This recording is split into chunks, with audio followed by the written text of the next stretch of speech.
une solution innovante. C'est une transition parfaite puisque nous allons arriver sur notre deuxième table ronde de la soirée, qui est cette fois-ci sur les nouvelles façons finalement de consommer, de voir, de vivre le sport automobile.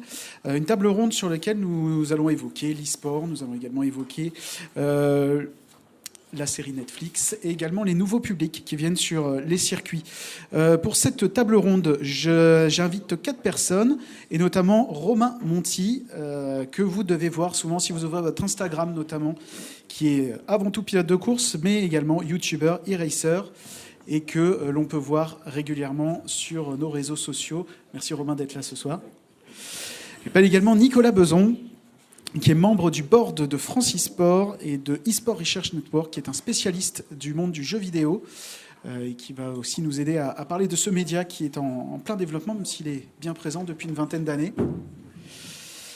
J'appelle également Emmanuel Moine, qui est le présentateur des Pistonnés F1 sur YouTube, qui vient également de sortir un livre, excellent au demeurant, que vous pouvez voir le lundi matin sur YouTube. Il ressort tout juste d'enregistrement, si je ne me trompe pas. Ça se voit en dessous, là. Qui est également la voix du national en football. Vous pouvez l'entendre si vous suivez les équipes de 3e division française. Puis Stéphane Clerc, que l'on a pu entendre plusieurs fois déjà aujourd'hui, et qui va nous apporter aussi son éclairage de professionnel, et qui peut voir également l'évolution des différents publics de sport mécanique depuis quelques années. On va commencer, on va faire un petit tour de table pour se présenter et puis pour savoir comment vous êtes arrivé au sport auto. Emmanuel, vous êtes donc le présentateur des Pistonnés sur la F1. Comment vous êtes arrivé au sport automobile ? Alors bonjour à toutes, bonjour à tous. Je pense un petit peu comme tout le monde, c'est souvent une histoire familiale, l'automobile.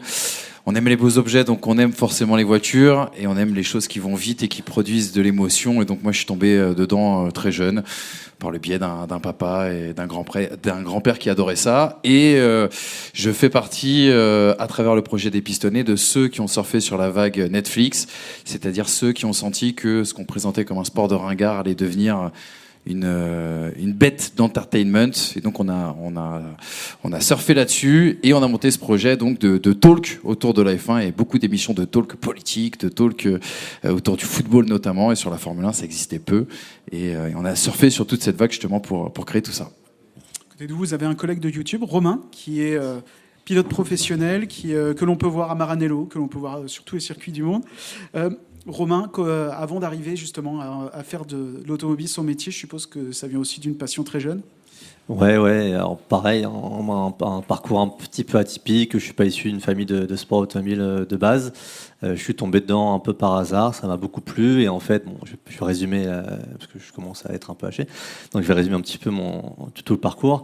Mais chercher un moyen de continuer en fait à exercer mon activité de pilote. C'était ma passion. Je cherchais à en faire un métier. J'étais pas issu de ce milieu-là de base. Et en fait, YouTube m'a permis aujourd'hui de devenir professionnel dans ce que je fais, c'est-à-dire pilote rémunéré pour rouler, et puis également de partager différemment le sport automobile auprès d'une communauté potentiellement nouvelle et d'attirer pas mal de personnes au sport auto. Vous avez au côté Nicolas. Alors si on revient il y a 10 ans, se dire que faire du jeu vidéo son métier, ça paraissait complètement invraisemblable. Vous, c'est votre cas. Vous êtes au bord de France eSport. Vous êtes, il me semble, vous enseignez également sur le jeu vidéo. Vous avez un sacré parcours. Oui, déjà bonjour à toutes et à tous. Merci beaucoup pour l'invitation. Alors moi, je joue pas aux jeux vidéo. Je les analyse, j'analyse les joueurs. Donc moi, je suis enseignant-chercheur à l'Université Paris-Cité. Mon lien avec le sport, c'est que je suis enseignant-chercheur en STAPS, en sociologie du sport. Et donc parmi les nombreuses disciplines sportives sur lesquelles mon travail se penche, il y a entre autres donc la pratique compétitive du jeu vidéo, et parmi les disciplines de la pratique compétitive du jeu vidéo qu'on appelle donc le sport électronique, il y a une discipline qui est le sim racing. Donc c'est les simulations de course automobile, et qui ont connu, alors qui ont toujours existé, qui ont des communautés extrêmement fidèles depuis toujours, mais qui ont connu un regain de notoriété notamment pendant la période de la crise sanitaire. Et donc voilà, ça m'a aussi intéressé. Vous aimez le sport automobile ? Vous le suiviez un peu ? Je suis pas spécialement le sport automobile, je dois admettre, donc pas particulièrement. Je suis d'autres sports, et puis je suis beaucoup les compétitions de jeux vidéo, mais le sport automobile m'est assez étranger, je dois l'admettre. De vos côtés, vous avez Stéphane Carr, qui lui connaît très bien le sport auto pour le coup. Vous voit de temps en temps volant de voiture de course aussi. Aussi, oui. Moi, je suis ravi que cette table ronde, elle soit là en conclusion, parce que je crois qu'aujourd'hui, on est en train de prendre un vrai virage. Alors, dans notre sport, c'est plutôt bien de prendre des virages.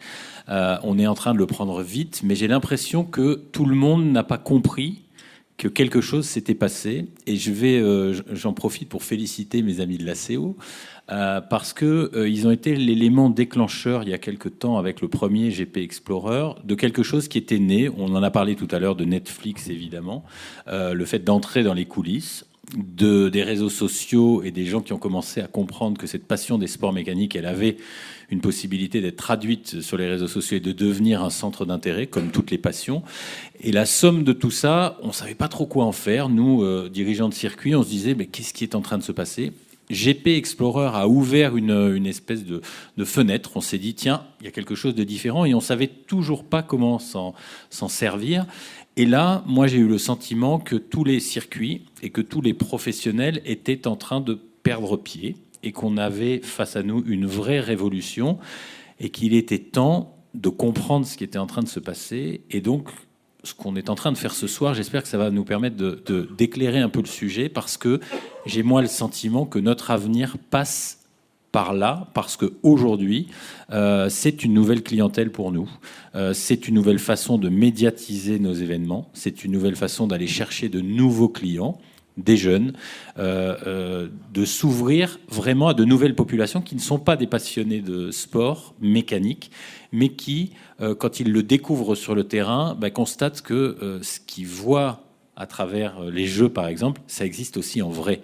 Et donc, on a à se servir de ça, et il faut trouver les moyens de rebondir par rapport à ça. Et voilà pourquoi, quand on s'est dit quels sont les sujets qu'on doit aborder, je crois que celui-là, il est vraiment majeur, et que c'est pas juste se dire que ouais, chouette, il a 4 millions de followers et on va pouvoir parler d'un événement. C'est qu'est-ce qu'on peut construire avec ça. Alors pour remettre dans le contexte, je vais parler de moi, la première personne pour le coup. J'ai été embauché à Ouest France en 2018 pour gérer le sport mécanique. À l'époque, la Formule 1, on n'y croyait pas vraiment. Et j'étais le seul à couvrir les courses à la télévision ou sur le terrain, mais vraiment tout seul. Et puis, en 2021, quand je suis parti à la rédaction du Mans pour m'occuper plutôt des 24 heures du Mans, il y avait 8 jeunes qui étaient prêts à reprendre le travail que je faisais. Donc il y a eu un déclic, il y a eu Netflix, il y a eu le Covid, il y a eu en moto le titre de Fabio Quartararo, les victoires de Gasly et Ocon en Formule 1, l'édition du centenaire des 24 heures du Mans, on a parlé des 2 Grands Prix Explorer. Voilà. Depuis cette date de 2018, est-ce qu'on peut dire qu'il y a eu un changement majeur dans la consommation du sport automobile ? Alors, je vais prendre la parole tout de suite parce que moi je suis directement concerné par ça, comme je le disais tout à l'heure. En 2018, décembre 2018, je vais dans les bureaux de Webedia. Pour ceux qui ne connaissent pas, c'est une grosse société de production aujourd'hui, numéro 1 on va dire sur le web. Et je leur propose le concept des pistonnés. Le concept des pistonnés, c'est 4 gars qui débriefent des grands prix, débattent autour de l'actualité, de l'ADN de la Formule 1, de la culture de la Formule 1, et font souvent des digressions pour que les émissions soient un petit peu plus drôles aussi. Et je rentre dans ce bureau, je propose le projet, et la réaction de la personne en face, c'est le projet est top, mais la F1, c'est vraiment un sport de ringard, quoi. Vous n'allez jamais y arriver, et nous, on n'y croit pas. Donc je repars avec mon petit dossier en me disant que c'est foutu, que en effet je dois être moi-même un gros ringard, et que du coup voilà, il va falloir que je réfléchisse à rentrer un petit peu plus dans la hype. Et 3 mois après, il y a la série Drive to Survive, donc une scénarisation de Netflix qui évoque les coulisses du sport automobile, et notamment la Formule 1, qui évolue quand même dans un cadre très feutré, dans un secret professionnel omniprésent. Et tout de suite, c'est la hype, tout de suite, tout le monde en parle. Et cette personne à Webedia me rappelle 3 mois après, elle me dit, écoute, j'avais dit que c'était un sport de ringard, mais finalement, tout le monde m'en parle. Tout le monde en parle à machine à café. C'est devenu la nouvelle mode. Est-ce qu'on peut démarrer l'émission la semaine prochaine ? C'est pour vous dire, en fait, à quel point cette discipline a complètement changé de division, d'orientation, d'horizon. Et à quel point, surtout, elle a réussi à toucher des gens qui soit étaient simplement des amoureux de sport ou de belles histoires, mais pas forcément des fous d'automobile. Et à quel point, en fait, certains leviers, et j'en reviens à ce que vous venez de dire, certains leviers aujourd'hui liés au divertissement, liés aussi également aux nouveaux outils, Internet, les réseaux et les nouveaux pipes, les nouveaux moyens de communication, à quel point ça a pu changer justement le regard sur quelque chose qui était un peu la discipline de nos grands-parents. Moi, quand j'allais en soirée avant Drive to Survive et que je disais que j'aimais bien la Formule 1, on me regardait comme ça en me disant waouh, t'es dimanche à 14h, ça doit être quand même très compliqué. Et ça a changé complètement le regard là-dessus. Romain, vous êtes dans le milieu depuis un petit moment. Est-ce qu'il y a eu cette espèce de déclic aux alentours de 2018? Vous avez vu un changement dans la consommation de vos contenus? Ouais, carrément. Justement, moi, c'est pareil. Le début de la chaîne, en fait, est de 2018. Et alors, 2018, en tant que pilote et en tant que youtubeur, j'ai été confronté à oui, mais le sport automobile, c'est polluant, le sport automobile, c'est ringard, le sport automobile, c'est ça. Et effectivement, avec tout ce qui s'est passé après, le regard a complètement changé. J'étais pas là au début de cette journée de conférence, donc je sais pas si vous en avez parlé. Et par exemple, aujourd'hui, réellement, on n'a plus vraiment besoin de se battre pour dire que le sport automobile n'est pas forcément un sport polluant, pas plus qu'un autre ou quoi. Et ça, par exemple, on a vu avec le succès du Grand Prix Explorer, on voit avec Drive to Survive, les sponsors ne posent plus forcément la question, par exemple, de est-ce que c'est un sport polluant, oui, non, etc. En fait, il y a un regard de la société, des partenaires, etc., qui a complètement évolué, qui a complètement changé. Et de la même manière, comme tu disais, d'un sport qui était ringard, maintenant c'est un sport on a de la chance, parce que honnêtement, avoir autant cette attention sur notre sport aujourd'hui, c'est une chance, il faut en profiter parce qu'il y a énormément de choses à faire à l'intérieur de ce sport. Nicolas, il y a aussi eu sur cette période la pandémie. Pendant 6 semaines, on a tous été enfermés chez nous. Et notamment les pilotes de F1 se sont mis à faire des jeux vidéo. Est-ce que vous aussi, vous avez vu un changement de consommation sur cette période, peut-être sur les sports mécaniques déjà? Forcément, en tout cas, la réalité c'est que les liens entre le jeu vidéo et le sport, ils existent depuis que le jeu vidéo existe. Les tout premiers jeux vidéo, c'était déjà des jeux vidéo de sport, que ce soit Pong, c'était déjà du tennis de table, tennis for two, les jeux de football et ainsi de suite. Et il y a toujours eu des jeux de course automobile. Et puis même le sport automobile utilise des simulations finalement de course automobile pour former et entraîner les pilotes. Donc il y a un transfert en plus de compétences du virtuel vers le réel qui est assez unique, qui existe assez peu dans les simulations de sport. Donc ça paraissait évident et évidemment au moment où tout l'événementiel sportif et l'événementiel culturel a été mis aux arrêts suite à la pandémie, notamment la Fédération internationale de l'automobile, la FIA, avec d'autres fédérations, faisait partie des fédérations assez pionnières sur cette transition numérique qui avait déjà été abordée un petit peu en amont et donc était prête là où d'autres fédérations avaient pas. Personne n'avait senti venir la pandémie, mais avait pas forcément anticipé cette transition numérique qui allait arriver assez rapidement. Et donc a pu opérer très rapidement un switch et proposer du contenu. Et avec en plus cette particularité, comme je le disais, c'est que le transfert de compétences est unique. C'est-à-dire que Kylian Mbappé, si on le met sur le jeu FIFA, ça ne fera pas le meilleur joueur de FIFA. Là où on met un pilote de F1 sur un vrai simulateur de F1, pour le coup, les performances sont assez identiques. Et donc ça a donné de la visibilité à cette discipline qui était plutôt de niche dans le milieu du sport électronique. Les jeux de course automobile, ça reste quand même assez marginal. Ça, c'est, comme je disais, des communautés très fidèles, très loyales à certains titres, à Assetto Corsa, Air Factor et d'autres, bien évidemment. Mais tout d'un coup, ça a donné énormément de visibilité, chose qui était assez rare, parce que c'est d'ailleurs peut-être ce qui constitue l'un des obstacles, on va dire, majeurs des jeux de simulation de sport. C'est on se questionne sur la plus-value en termes de spectacularité par rapport au sport réel. Qu'est-ce que ça a de plus intéressant de regarder un match de FIFA que de regarder un match de la FIFA, un vrai match de football, et qu'est-ce que ça a de plus intéressant de regarder finalement une simulation de course automobile par rapport au vrai Grand Prix.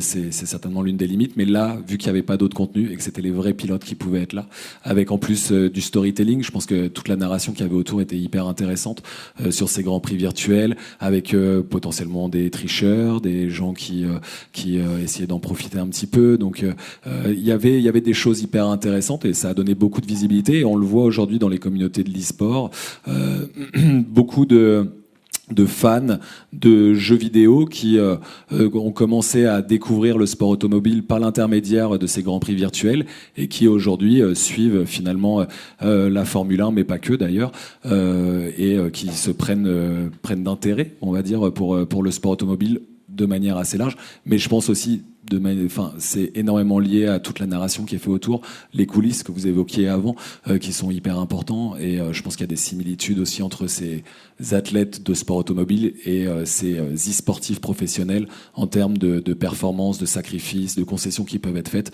qui sont assez intéressantes aussi.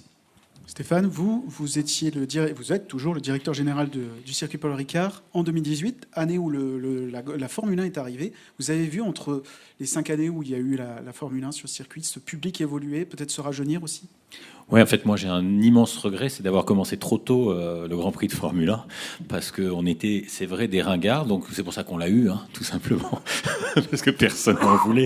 Non, en vrai, moi, j'en rêvais depuis longtemps, on a mis du temps à le faire revenir, mais on s'est aperçu, en fait, qu'on l'a récupéré un peu tôt, et que la mode, elle est arrivée après. Et qu'aujourd'hui, au moment de le récupérer, une fois qu'on l'a relâché bêtement, sans s'apercevoir que, voilà, on a oublié de signer le contrat et elle a disparu, pour la faire revenir, c'est une galère parce que maintenant, avant ça coûtait cher, mais maintenant c'est encore plus cher. Et surtout, on n'a, à mon sens, pas les moyens de délivrer le spectacle qu'attendent les fans de Formule 1 sur ce qui existe aujourd'hui et sur ce qu'on peut proposer. Parce que soit ça coûte très cher, soit il faut imaginer des infrastructures démesurées. Et aujourd'hui, on n'est pas un pays qui aime la démesure. Et c'est peut-être notre souci ici. C'est-à-dire que notre sport, il est à la mode, mais on ne se donne pas les moyens d'exister sur un plan international. Alors, on ne peut pas le reprocher à nos fédérations, elles font ce qu'elles peuvent avec les moyens qu'elles ont et les personnes qu'elles ont à disposition pour faire ça. Et tout simplement parce que, vous remarquez, en fait, moi j'ai une veste et une chemise, je suis un ringard. C'est-à-dire que notre monde, il est habité par des gens qui ne sont pas de la bonne génération. Et donc mon job, moi, au circuit, c'est de faire rentrer la nouvelle génération pour qu'ils prennent le pouvoir et qu'ils transforment notre arène en arena 2.0, 3.0, 8.0, j'en sais rien. Mais en tout cas, moi, aujourd'hui, c'est la seule avance que j'ai peut-être sur certains dans la salle, c'est que j'en ai pris conscience et que je suis en train de transformer les choses. Et pourquoi j'en ai pris conscience ? Je vais vous dire, c'est tout bête. C'est deux événements cette année qui m'ont marqué. Alors, c'est pas ce que j'ai vu, le GP Explorer, bravo, formidable. Ce que j'ai vu, c'est une finale du championnat de France des circuits qui a lieu au Paul Ricard. Et puis, là, il y a du public comme jamais il y a eu du public. Il y a des jeunes, il y a des jeunes filles, et c'est la folie dans les paddocks, plus que la Formule 1. Et là, on se dit, mais qu'est-ce qui se passe ? Donc moi, je suis descendu tout seul comme un grand, je suis allé voir les gens, et je leur ai dit, mais pourquoi vous êtes là aujourd'hui ? Et la première réponse qu'ils m'ont faite, c'est pour voir les voitures de GP Explorer. C'est-à-dire qu'on a réussi à faire venir des gens sur un circuit à 30 km de toute grande ville.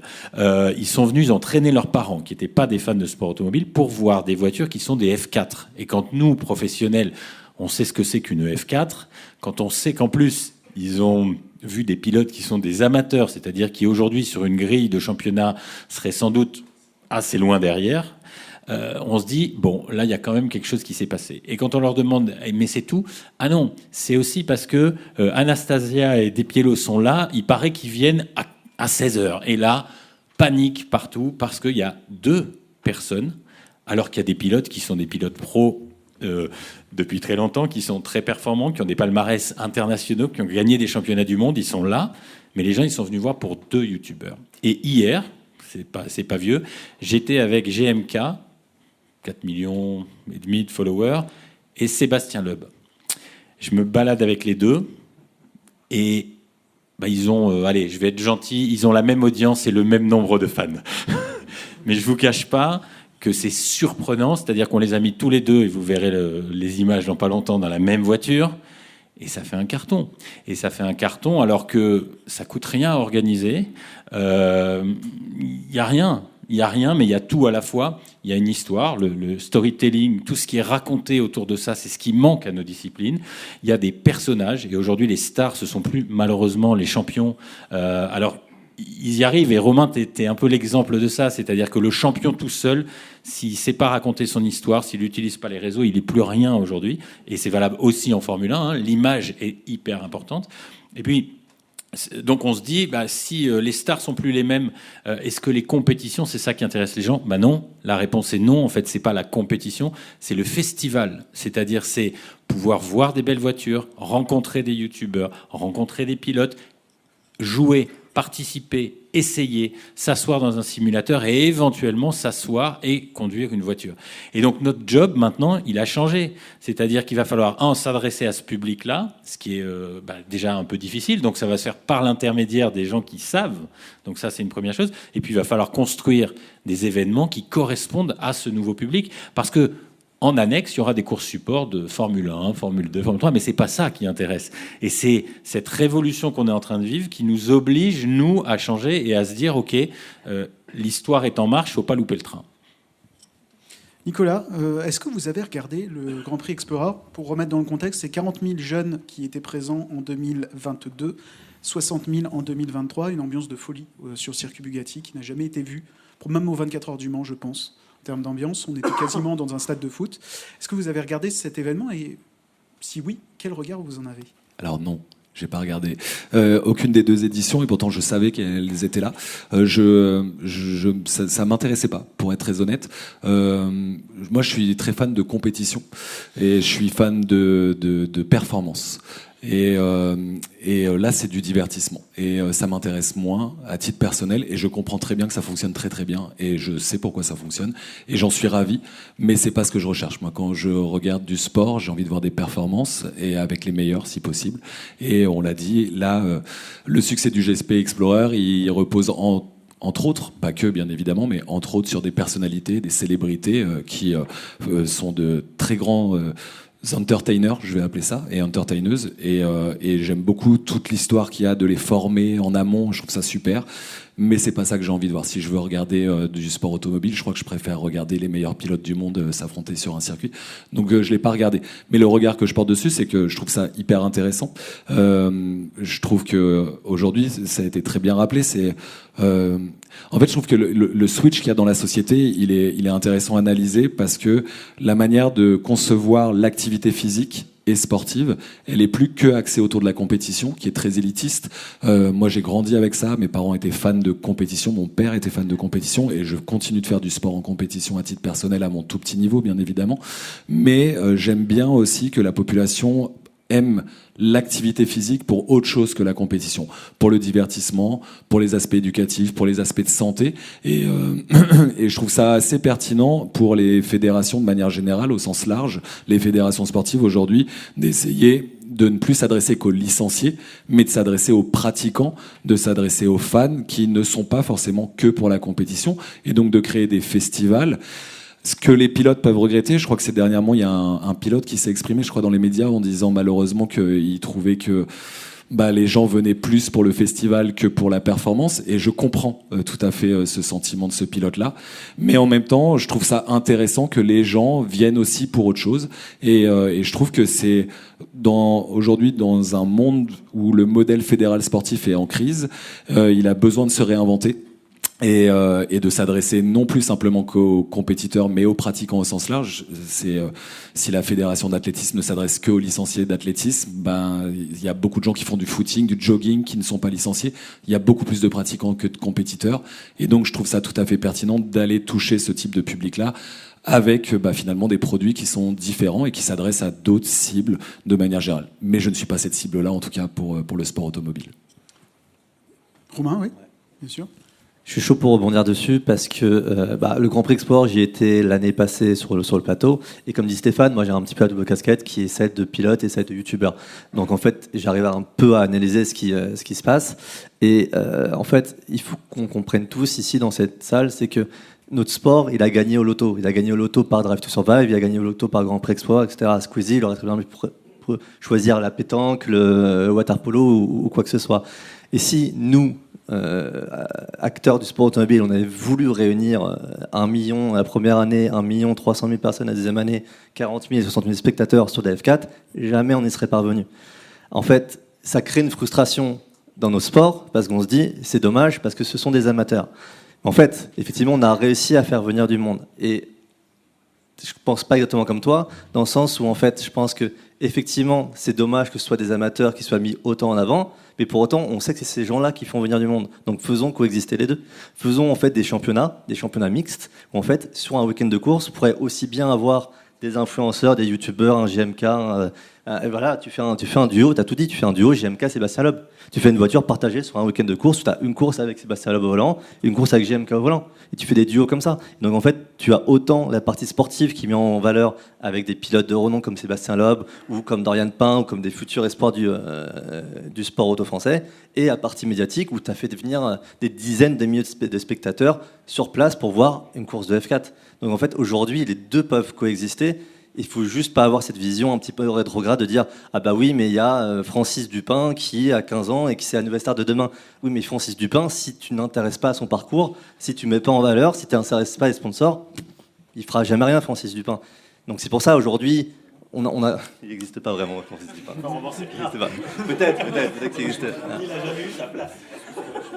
Et que finalement le Grand Prix Explorer, on a quand même mis. Alors j'ai connu les montants des écuries, et je pense que dans la salle, il y a certains qui doivent les connaître aussi, mais quand on sait les montants qu'ont payé les marques pour être sponsor d'une écurie, ben on se dit la même chose, où en fait tu mixes des influenceurs et des pilotes des espoirs, et ben en fait, là déjà, tu enlèves la partie financière qui est dans l'équation, et en fait, bah, ton petit jeune qui débute, qui n'a pas forcément les moyens, bah, tu peux le faire éclore comme ça. Je vais me permettre de rajouter quelque chose, que cet échange est vraiment, vraiment très intéressant, parce que comme vous l'avez dit tout à l'heure, aujourd'hui le sport vit grâce au storytelling. C'est-à-dire que les jeunes, mon jeune cousin qui a 17 ans, on va pas le voir sur un match de football pendant 90 minutes parce que ça l'intéresse pas. Limite, il préférerait écouter 2 heures d'after pour savoir ce qu'il fallait savoir sur le match et ce qu'il fallait apprendre. Mais on va dire que lui, il est sur un prisme FIFA, c'est-à-dire qu'une mi-temps, ça dure 10 minutes et un match ne doit pas durer plus de 20 minutes. C'est pour ça que les clubs de football s'étaient posé la question à un moment donné de reformater, on va dire, la durée d'un match.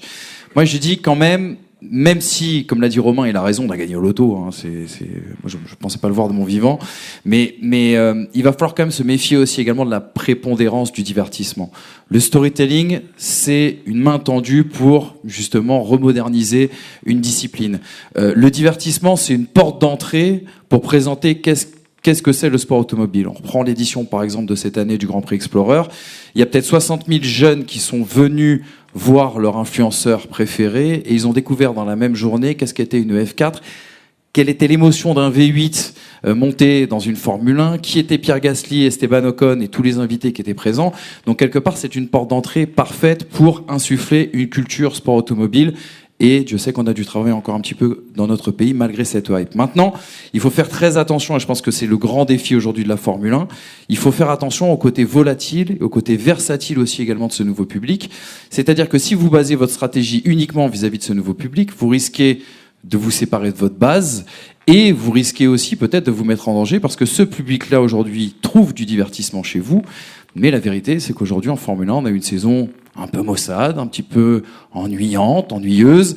Et quid de ce qui pourrait se passer si jamais ça venait à s'éterniser et si on avait moins de spectacles, moins d'histoires, moins de dramas à raconter, est-ce que ce nouveau public sera encore là? Donc l'idée, c'est de trouver le juste milieu, le meilleur des deux mondes et ne surtout pas sacrifier pour autant la base. Même si c'est vrai que quand on défend la base, on a encore l'air on parle un peu comme un ringard et un vieux con, mais ça reste bien sûr la cible prioritaire. Et l'idée, c'est de faire de la culture sport automobile autour de tout ça, avec un cadre ludique et un nouveau ton, pour que justement ceux qui sont arrivés au sport auto par le Grand Prix Explorer, par le gaming, par la série Netflix Drive to Survive, se disent tiens, ça je ne le savais pas, et ça va permettre de me fidéliser justement. Je viens apporter peut-être une contradiction, ou en tout cas un chiffre qui fait réfléchir. La semaine dernière, les 24 heures du Mans ont annoncé sur leur édition du centenaire quelques chiffres intéressants. Il y avait 325 000 billets vendus, 430 000 visiteurs uniques sur la semaine. Mais surtout, ce qui a été très intéressant de suivre, c'est que sur cette course qui a duré longtemps, c'est-à-dire une semaine, 24 heures de course dans l'absolu, 21% avaient moins de 18 ans. Est-ce que ça vous surprend aussi qu'il y ait un intérêt pour des courses longues? On parlait de la mi-temps qui dure 10 minutes. Comment expliquer cet intérêt aussi sur les courses longues? Promis, je ferai court et je vous donne le micro tout de suite. Je pense qu'aussi, le fait que les jeunes générations redécouvrent le sport automobile, est-ce que quelque part, ça n'a pas rapporté du lien avec leurs parents et leurs grands-parents qui, eux, ont grandi dans une culture sport automobile? C'est-à-dire que celui qui pensait que le sport auto était ringard, qui avait 18, 25, 30 ans, au moment où il tombe amoureux de ce sport, il se rappelle aussi que c'est le sport de son père, de son grand-père, de sa grand-mère et de sa mère, pardon, excusez-moi. Et quelque part, ça a aussi créé du lien parce que la génération de mon père, par exemple, ou celle de mon grand-père, ont vraiment vécu, ont grandi avec une culture sport automobile. Le sport automobile était à la maison, il était à l'école, il était à peu près partout. Alors moi, je ne sais pas répondre à la question. J'ajoute juste un élément pour parler du e-sport là-dedans, puisqu'il y a un côté divertissement, mais finalement, on a un côté e-sport qui apparaît. Et aujourd'hui, on a enfin, je crois que c'est la première année où ça a eu lieu, des compétitions mixtes. C'est-à-dire que désormais, il y a des compétitions qui se déroulent à la fois sur la piste, mais également en e-sport, et que les points marqués en e-sport comptent, alors un peu moins que les points marqués sur la piste, et donc que les teams sont obligés soit de former leurs pilotes à devenir des pilotes de simu, ou d'embaucher de bons pilotes de simulateurs dans le team pour pouvoir marquer des points. Et c'est une des clés, à mon avis, aussi aujourd'hui, de garder la base, c'est-à-dire à un moment de pouvoir faire comprendre à des pilotes du monde réel que ils peuvent trouver un intérêt au monde virtuel. Et je trouve que c'est un élément dont les circuits peuvent se servir, c'est-à-dire que l'aréna de e-sport sur un circuit, ça a du sens. Ça a du sens pour former les pilotes, c'est une chose, la simulation pure, mais ça a aussi du sens en mode loisir. Et souvent, sur un circuit, il y a quand même des moments où on s'ennuie, des moments où il ne se passe pas grand-chose, et où on a du temps à aller consacrer à une activité dans laquelle on peut participer. Et donc, moi, j'ai le sentiment qu'on peut aussi se dire que cette nouvelle tendance, elle nous amène vers de nouveaux produits à proposer, à la fois à nos spectateurs, mais aussi aux pilotes. Je ne sais pas ce que vous en pensez. Sur l'aspect sport électronique et donc c'est le sim racing, ce qui est intéressant, c'est que c'est à la fois un outil de formation, comme on l'a rappelé, pour les pilotes. C'est aussi un outil de détection. C'est qu'aujourd'hui, on a donc des pilotes virtuels, d'une certaine manière, des e-sportifs qui ont été détectés par la FIA, par l'intermédiaire de leurs différents parcours et circuits qu'ils mettent en place, et qui ont pu ensuite passer dans le monde réel. Mais c'est aussi un formidable outil d'éducation, notamment sur les circuits. C'est quelque chose de tout bête, mais moi j'ai découvert justement les différences de circuits en m'essayant un petit peu sur différents événements à des simulateurs de course automobile, et où je découvre les grands circuits qui constituent les différents grands prix. Donc il y a en fait, comme on le disait, moi aussi je suis pour la diversité, c'est-à-dire je pense que tout peut cohabiter, je suis bien d'accord là-dessus. Et donc de cette manière-là, c'est aussi une façon de venir toucher des nouvelles populations, de venir leur présenter ce que c'est que son sport, de la même manière que le GP Explorer le fait très bien, mais c'est-à-dire c'est une manière d'expliquer les règles, d'expliquer les différences de voitures, d'expliquer finalement ces différents circuits, comment ça fonctionne, en passant par un aspect plus ludique, bien évidemment, et qui est assez accessible. C'est aussi...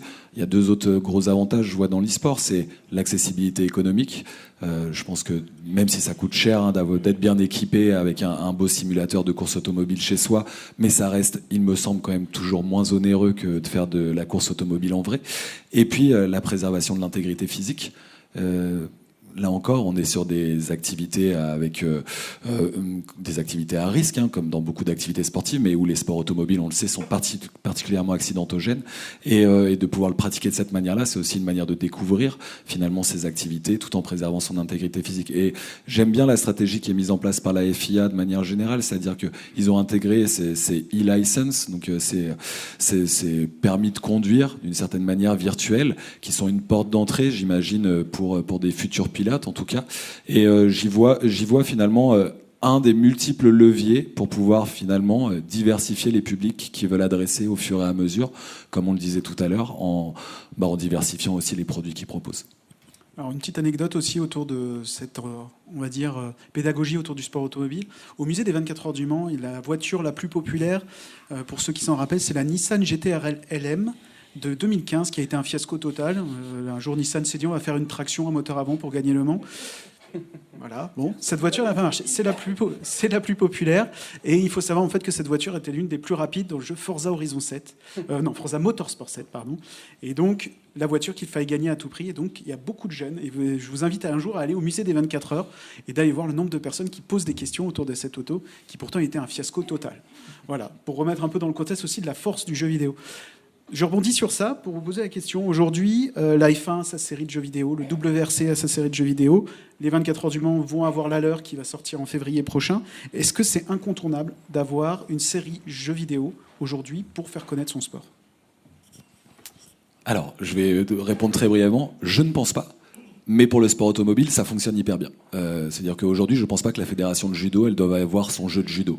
Il existe plein de jeux de combat qui sont extrêmement joués. Et d'ailleurs, c'est l'une des problématiques des fédérations sportives, c'est qu'elles ne voient l'e-sport qu'au prisme des jeux de simulation qui simulent leur sport réel, quoi. Alors même que la performance sportive dans l'e-sport, elle se situe justement en dehors de l'écran, pas du tout à l'écran. Et ça, à mon avis, c'est l'une des grosses limites, c'est que toutes les fédérations sportives cherchent exclusivement à aller sur des jeux qui simulent exactement leur discipline sportive. L'avantage des sports automobiles, c'est que ça existe, il y a un vrai marché, c'est pour ça qu'il y a des super développeurs et éditeurs de jeux qui mettent des centaines de milliers, voire des millions de dollars pour pouvoir développer et éditer ces jeux-là, parce qu'ils estiment qu'il y a un marché, et donc ça, c'est une vraie chance. Aujourd'hui, je le sais, c'est que les éditeurs de jeux, les développeurs de jeux ne pensent pas qu'il y a un marché pour le judo, ou pour le tennis de table, ou pour le pentathlon moderne, malheureusement, pour ces activités-là. Donc je ne suis pas persuadé que chaque fédération a la nécessité d'avoir son propre jeu. Mais par contre, parmi les disciplines du sport automobile, il semblerait en tout cas qu'il y ait ce marché qui soit présent. Et à ce moment-là, est-ce que c'est nécessaire? Peut-être pas. Est-ce que c'est un atout de l'avoir? Très certainement. Un mot peut-être à vous deux qui allez pouvoir nous éclairer là-dessus. Est-ce que le classique peut intéresser aussi ces nouveaux publics, les voitures anciennes, la Formule 1 l'ancienne, le 24 heures du Mans?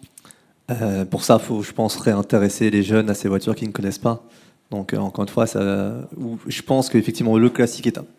Si je prends mon exemple, par exemple, quand j'étais plus jeune, le classique ne m'intéressait pas du tout. Je me suis intéressé au classique en m'intéressant aux voitures modernes. Mais pareil, en fait, moi, à ma base, ça vient vraiment des Ferrari ou des Porsche dans la rue.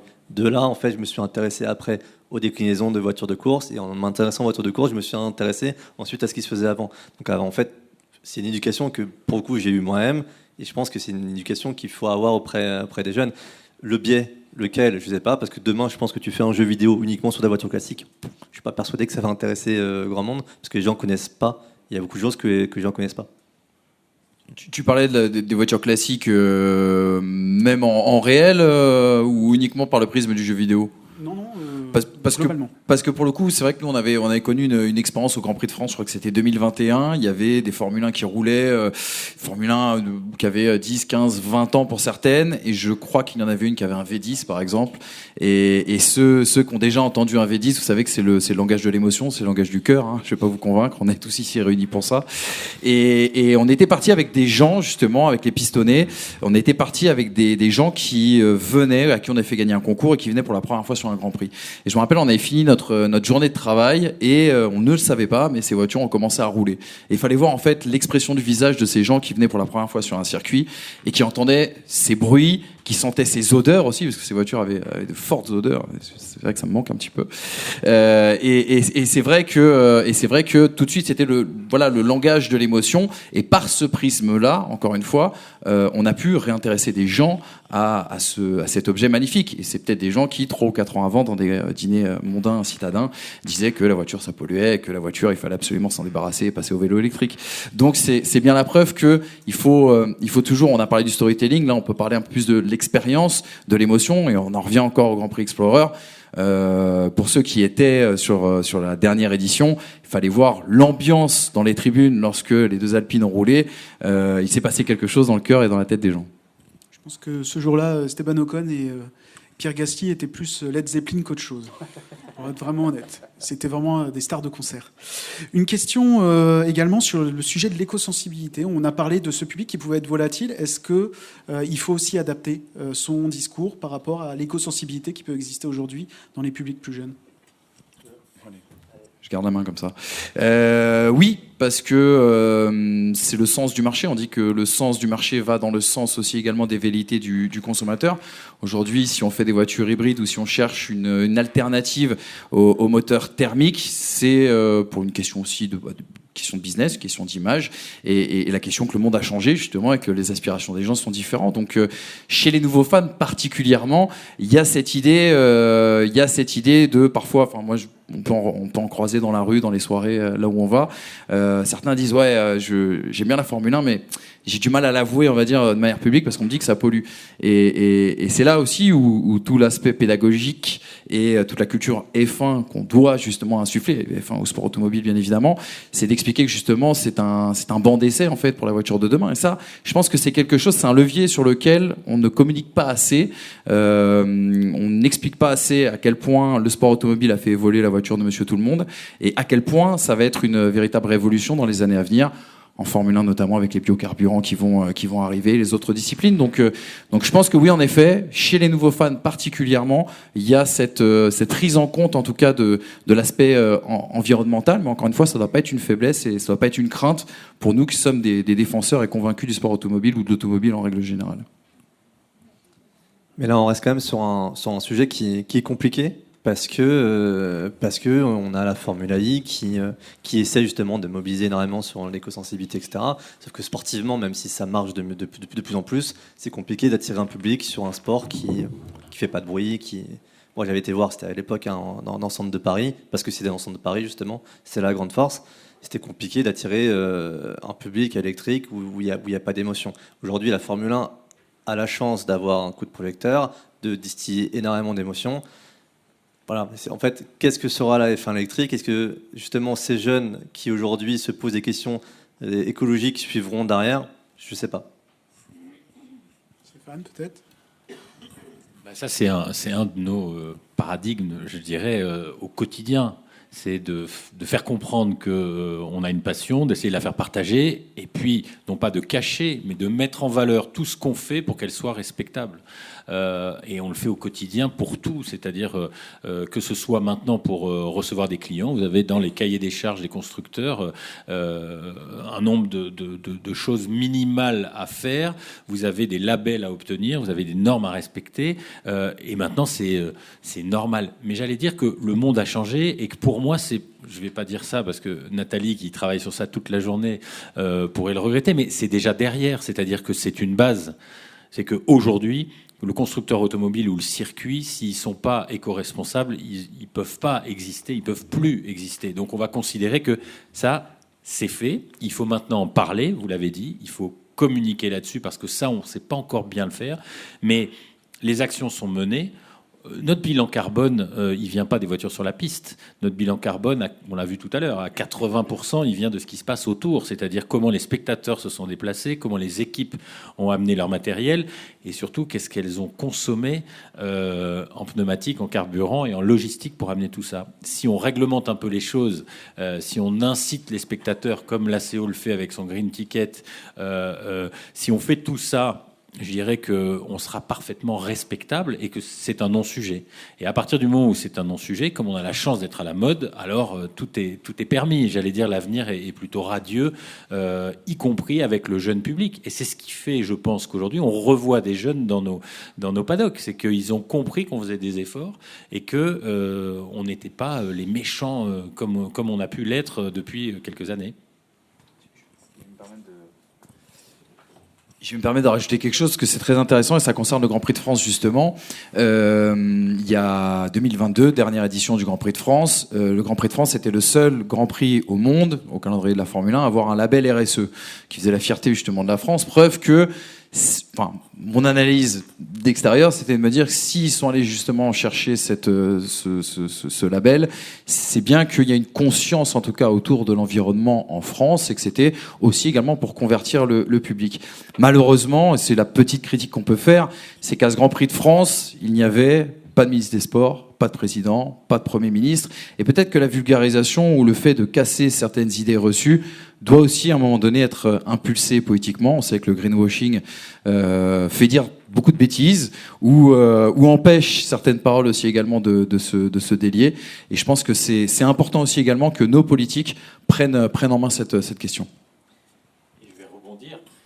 Et je vais simplement vous dire que le président de la République, une fois qu'on a perdu le Grand Prix et qu'il a vu que c'était à la mode, il nous a dit « Allez, on recommence ». Et donc, ça veut bien dire que les politiques, ils ont parfaitement conscience de ça et que eux aussi ont dit, et ils nous l'ont dit, on a parlé avec eux, ils nous ont dit, ok, c'est pas écolo, mais globalement, vous avez fait les efforts qu'il faut et ça plaît. Donc, on y va. Et donc cette logique, il faut que nous aussi on l'ait, c'est-à-dire qu'on accepte d'être critiqué. Donc le dialogue avec les riverains, avec les associations écolo, il est hyper important, mais qu'on accepte d'être critiqué. On n'est pas là pour dire que tout est parfait. On fait des efforts, on en fait de plus en plus, on a minimisé. Regardez, les impacts sonores, on en a parlé cet après-midi, les autres impacts sont quasi inexistants. On sait que 20% de l'empreinte carbone d'un événement, c'est ce qui se passe sur la piste. Donc on fait, tout ça, ça a été maîtrisé, et maintenant, on est à la mode. Donc on peut y aller. Et je crois que les politiques, ils ont eu également ce réflexe-là, et en 2022, c'était pas encore l'heure. Je crois que, parce qu'en fait, en 2022, c'était l'heure, mais c'était en 2021 où il aurait fallu signer, et à ce moment-là, ils n'avaient pas encore cette conscience-là. C'est-à-dire qu'ils pensaient que, on était plutôt en train de verdir, de devoir se verdir, de devoir avoir cette position, et donc de dire, ouais, enfin, votre Formule 1, là, c'est pas formidable comme programme, donc on n'en parle pas. Et puis un an plus tard, l'effet à la mode fait que on commence à y réfléchir. Mais je pense qu'on y réfléchit malheureusement un peu tard pour ce coup-là. Question un peu plus de prospective sur l'e-sport, sur le public, sur la médiatisation. Selon vous, comment ça va évoluer ces prochains mois, ces prochaines semaines? Allez. Ouais, vous me posez une colle, Guillaume. Je peux pas vous répondre. On va pas se mentir. Moi, qui travaille aujourd'hui, qui est fait de la Formule 1, du traitement de la Formule 1, mon gagne-pain, on va pas se mentir. Je suis quand même un petit peu inquiet parce que justement, c'est ce que j'expliquais tout à l'heure. J'ai l'impression qu'on est à la croisée des chemins entre un public historique, une case de gens qui seront toujours là, mais qui sont peut-être pas assez nombreux non plus pour que la hype continue, et un nouveau public qui parfois peut rentrer en antagonisme, enfin deux publics qui se rentrent un petit peu dedans. Je suis d'accord avec Romain, il disait tout à l'heure, aujourd'hui il faut exclure personne et faire de l'inclusion au maximum, et c'est possible en effet. Je pense que les solutions qu'on apporte aujourd'hui en sont la preuve. Maintenant, aujourd'hui, c'est très très difficile. C'est un petit peu comme lorsque vous êtes dans un marché et qu'il y a un phénomène de croissance. Vous vous dites jusqu'à quel moment en fait on va croître et à quel moment on va passer de l'autre côté justement de ce sommet. Parfois cette année, j'ai pu me dire qu'on était passé de l'autre côté, et j'espère qu'avec le spectacle et avec aussi également une nouvelle approche toujours grandissante et galopante autour du sport automobile, que justement on arrivera à ancrer cette discipline, ce qui est pour nous un passe-temps et quelque chose de réjouissant, et bien un petit peu plus ancré justement dans notre société. Ouais, la question n'est pas facile. Encore une fois, je le répète, mais je pense qu'il faut qu'on ait conscience qu'aujourd'hui, on a énormément de chance que notre sport soit mis. On n'y est pas pour grand-chose. Hein. On a vraiment, concours de circonstances, alignement des planètes. C'est nous à ce moment-là qu'on est passé de tout au tout. Donc en fait, la seule chose qu'on peut faire nous, acteurs du sport auto, c'est de capitaliser un maximum sur cette hype qu'il peut y avoir, sur cette mode, justement de mettre en place des choses, de tester et d'essayer de retenir un maximum de captifs qu'on va réussir à avoir en retombée de toutes ces actions-là. En fait, pour ça, moi j'en reviens, parce que je le vois au quotidien, je suis persuadé qu'il faut faire une coexistence entre ce qui fonctionne déjà médiatiquement et notre sport. Je prends l'exemple, alors je connais pas exactement la formule qu'ils ont fait, mais c'est quelqu'un sur Twitch, donc la plateforme Twitch, un Espagnol qui a créé avec un footballeur, Gérard Piqué, une nouvelle forme de football. C'est des matchs particuliers qui sont faits pour être diffusés sur Twitch, pour parler à des nouvelles personnes, etc. Plutôt que de regarder pendant 90 minutes un match de football, c'est des matchs qui sont très courts, où il y a du niveau, où il y a du rythme, et c'est un format qui est adapté pour les nouveaux médias de communication. Donc pourquoi pas TikTok, pourquoi pas Twitch, pourquoi pas YouTube, etc. Et en fait, le public historique, faut se dire quoi qu'il arrive, ce public il est vieillissant, donc à un moment donné il disparaîtra. Il faut arriver à capitaliser sur cette mode aujourd'hui pour faire beaucoup d'actions, profiter des sponsors qui sont intéressés par notre sport, pour entreprendre énormément de choses et faire. Je prends un exemple concret. Malheureusement, les circonstances, c'est pareil, c'est croisé de chemin et ça s'arrêtait maintenant. Mais par exemple, l'année passée, j'ai participé au Trophée Andros, invité avec des influenceurs. Ça a paru pour certains, pas pour d'autres. Il y avait le Bouzeux, il y avait la Boiserie, il y avait Dobby, etc. Max, que beaucoup connaissent dans la salle, Max Mammers, jamais il a vu autant de monde à Super-Besse avec moins 15 degrés sur une manche de Trophée Andros. Et cette année, Max, il organise un championnat d'influenceurs. Et dans ce cas-là, sur le même week-end, à nouveau, il y aura la course des influenceurs et il y aura la course voilà, des sportifs confirmés, etc. Donc voilà, moi je pense qu'aujourd'hui, il faut aller un maximum là-dedans, de capitaliser sur ce public qu'on a la chance d'avoir aujourd'hui, aller un maximum vers eux, continuer à les faire venir sur les circuits, et puis après, quand notre sport sera moins à la mode, essayer d'en garder un maximum parmi toute cette fourmilière qu'on aurait été chercher de base, quoi. Je suis pas devin, ça sera difficile, mais il me semble qu'aujourd'hui il y a un terme quand même qui est assez central pour tous les secteurs d'activité, c'est la soutenabilité. Soutenabilité sociale, soutenabilité économique et soutenabilité environnementale, que ce soit dans le milieu du jeu vidéo et de l'e-sport ou dans le milieu du sport automobile, ça me semble essentiel, que ce soit en termes d'inclusion, en termes de diversité, genrée, ethnique, générationnelle, inclusion de personnes en situation de handicap, que ce soit sur les modèles économiques, notamment nous dans le secteur du jeu vidéo, c'est un vrai sujet pour les modèles des équipes, notamment toutes les écuries qui se lancent dans le sim racing, leur modèle économique est à 80% basé sur des fonds privés et du sponsoring. Aujourd'hui, il y a une telle offre de divertissement que les sponsors ils peuvent se disperser, et donc c'est très concurrentiel, donc c'est pas évident. Et puis on l'a dit, l'impact environnemental qui est un vrai sujet. Donc cette question de la soutenabilité, elle me paraît centrale. Après, moi, j'ai une vraie question que je me pose et j'ai pas du tout la réponse. Et c'est pas du tout pour être provocateur, mais je me demande dans la mesure où ces créateurs de contenu, ces influenceurs vont partir et vont trouver un autre cheval de bataille, vont trouver là, dans le milieu du jeu vidéo, Kamel Kameto, qui a fondé la Carmine Corp, qui accueillait un événement ici même il y a encore un mois et demi, s'est pris de passion pour le football des personnes de petite taille.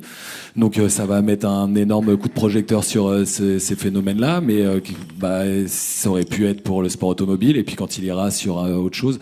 Et donc à quel point est-ce que le secteur du sport automobile va être dépendant finalement de ces créateurs de contenu.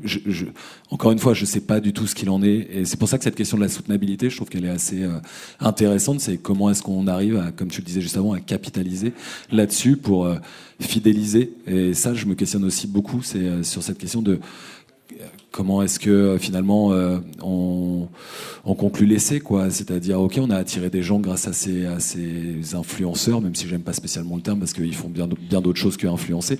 Mais le jour où ils s'en vont, est-ce que leurs fans, leur communauté, est-ce qu'elles restent intéressées par l'activité en elle-même, ou elles suivent que le créateur de contenu, quoi.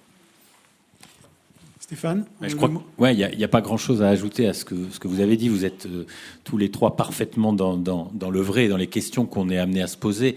Et nous, de notre côté, je pense que ce qui est important, c'est de prendre conscience du phénomène. Comme le dit Romain, c'est peut-être d'en profiter tant qu'il est temps, mais aussi d'essayer de conserver, une fois qu'on a ces gens sous la main, de leur montrer tout simplement les choses. On parlait tout à l'heure de l'historique. Nous, quand on a fait un Grand Prix de France historique, une fois que le Grand Prix de France était éteint, Grand Prix de moderne, on a vu la différence avec le même Grand Prix historique un an plus tôt, avec un Grand Prix de France moderne existant. Vous avez du simple au double en termes de fréquentation. Donc en fait, qu'est-ce qui se passe ? On avait juste créé un manque, le manque non pas des voitures sur la piste, le manque de ce rendez-vous de passionnés.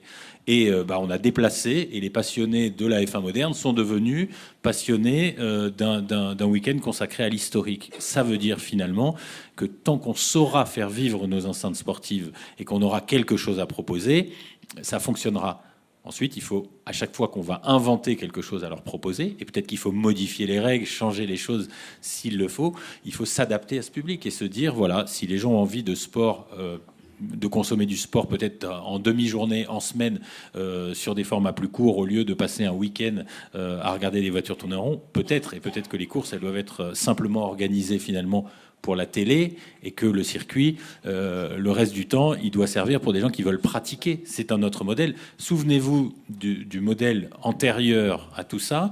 On avait des sponsors qui permettaient aux pilotes de pratiquer leur sport sans payer. Ensuite, on a eu plus de sponsors et des pilotes payants qui permettaient à des pilotes pro de rouler sur des voitures. Et aujourd'hui, on a des influenceurs qui viennent ajouter tellement de visibilité à notre sport qu'il y a des sponsors et il n'y a plus de problème de budget.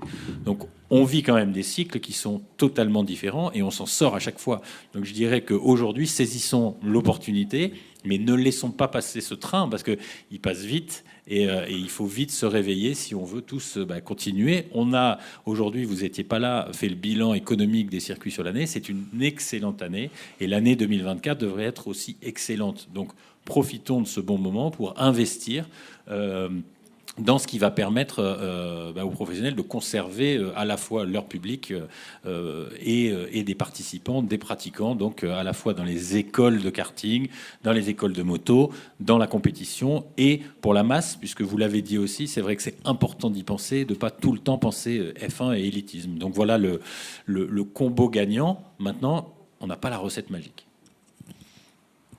Je rebondis juste sur ce que dit Stéphane et je me permets d'appuyer parce que la remarque est très bonne. C'est que moi, j'ai toujours connu le sport automobile sans argent de la part des partenaires. C'est-à-dire qu'en fait, j'ai toujours connu le sport automobile où il faut trouver des 100 000, 150 000, 200 000, 1 million d'euros, 2 millions d'euros la saison pour rouler.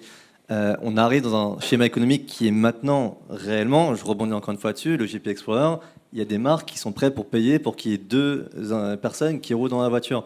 Donc profitons de ça, profitons de l'intérêt des marques, capitalisons un maximum là-dessus et arrêtons à chaque fois, je sais pas, c'est peut-être un cri du cœur parce que j'ai beaucoup vécu, mais de demander aux pilotes. En fait, évidemment que si tu demandes aux pilotes, que si toutes tes infrastructures se reposent sur le pilote, en fait, le modèle n'est pas bon parce qu'à un moment donné, c'est pas sans fin. Ou sinon, on va arriver juste à un sport d'ultra riche comme on voit aujourd'hui en F1, où pour accéder à la F1, si t'es pas minimum multimillionnaire, tu n'accéderas jamais à la F1. Et voilà. Et en fait, il faut qu'on arrive à changer ce modèle économique-là. Parce que c'est pas viable. C'est pas viable pour les gens qui vont exploiter des circuits, c'est pas viable pour les gens qui vont vendre les formules de sécurité qu'on a vues, etc. Tout ne peut pas reposer sur les pilotes. Et moi, en tant que pilote, quand on discute avec les équipes attendent que l'argent vienne des pilotes. C'est pas viable. C'est juste pas viable pour l'économie. Donc, du sport automobile. Si on continue comme ça va juste péricliter. Le sport va s'arrêter parce que ce sera juste un sport d'ultra riche et terminé. Donc, profitons de ce regain d'intérêt, de l'intérêt des sponsors pour capter ces sponsors, faire des activations avec eux, faire des événements en commun, peu importe, du naming, du co-branding, peu importe, de faire des écuries qui, par exemple, pourquoi pas, en GT World Challenge ou en championnat de France ou peu importe, avoir l'écurie, j'en sais rien moi, NordVPN ou comme on a vu au Grand Prix Explorer, où en fait c'est des sponsors extérieurs qui viennent se greffer et proposons-leur de la communication, de la visibilité et qu'ils aient intérêt à communiquer avec nos sports. Merci pour ces mots avisés, Romain. Pour les questions, je pense qu'on se tournera peut-être tout à l'heure. On manque un peu de temps, il me semble. Je vois. Ouais, mais, Président, je vous propose qu'on en discute tout à l'heure, juste à la fin de cette. Mais c'était une excellente question. Merci beaucoup pour la qualité de ces débats. On a même traîné un petit peu en longueur pour dire. Donc, merci beaucoup en tout cas d'être venu ce soir.